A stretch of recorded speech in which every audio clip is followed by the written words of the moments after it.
இப்பவும் சொல்றேன், மக்கள் பணத்துல இருந்து ஒரு பைசா கூட தொடமாட்டோம், தொடவும் விடமாட்டோம், தொட்டா விடமாட்டோம், இதுக்கு முன்னாடி தொட்டவங்களையும் விடமாட்டோம்.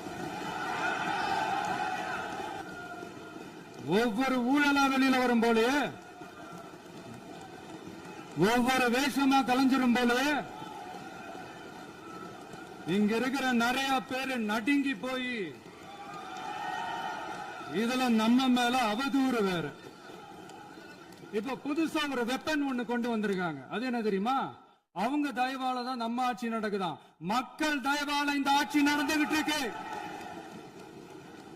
மனசாட்சி உள்ள சக்திகளோட ஆதரவால இந்த ஆட்சி நடந்துகிட்டு இருக்கு. நாங்க தான் அனுப்பி வச்சோம் அப்படின்றாங்களே.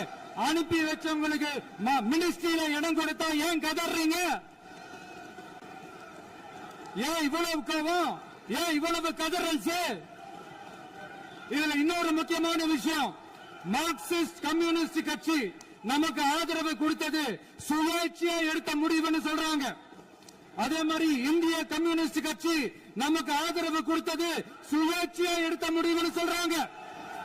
இதுல எங்க இருந்து நாங்க தான் அனுப்பி வச்சோம்னா புரியலையே. மக்களுக்கு நல்லா புரியும், எல்லாத்தையும் தெளிவா பார்த்துக்கிட்டு இருக்கிறாங்க.